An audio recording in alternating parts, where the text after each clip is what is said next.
In 2016, an American health tech startup named Theranos completed what would be its final funding round, raising a jaw-dropping $700 million in investment. Just 2 years later, the company collapsed after a sensational scandal. The story of Theranos is bizarre. At one point, its paper valuation exceeded $9 billion, and when the scandal broke, its founder Elizabeth Holmes went from being worth $4.7 billion to almost nothing overnight. The problem? The cutting-edge technology that Theranos promised would revolutionize blood testing didn't work. One honest worker described the tech as no more sophisticated than a school science project. How is it possible that some of the most respected investors and venture capitalists in the world were fooled to the tune of hundreds of millions of dollars by a student straight out of college and her so-called unicorn company? Far from being mythical creatures, startups that are valued at over £1 billion are now relatively common. Go back to January 2015, and there were just 82 companies that could be classed as unicorns. Now, according to TechCrunch, there are 484 members of the unicorn species.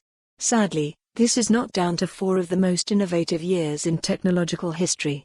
Rather, it's a reflection on the drastic impact that rapid growth models are having on investment, a trend where great waves of finance now circle the globe hunting for unicorns. The need for VC funds to seek out unicorns is obvious. These are companies that can cover the losses and write-offs in a portfolio, while simultaneously multiplying the value of the fund.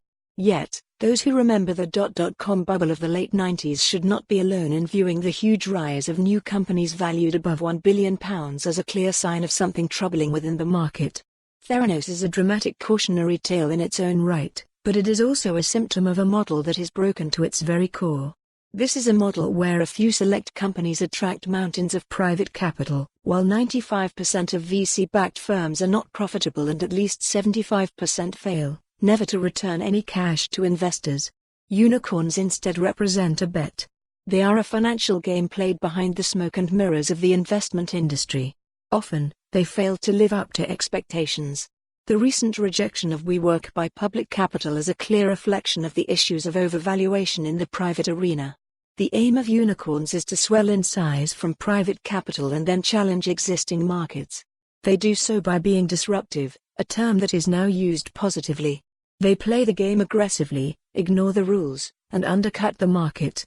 They are rarely successful through doing real business and usually make huge losses, while their values still skyrocket. Uber's instant success, for example, has subsequently become a battle for its license with Transport for London. As the debate for more on this story, visit the news article link.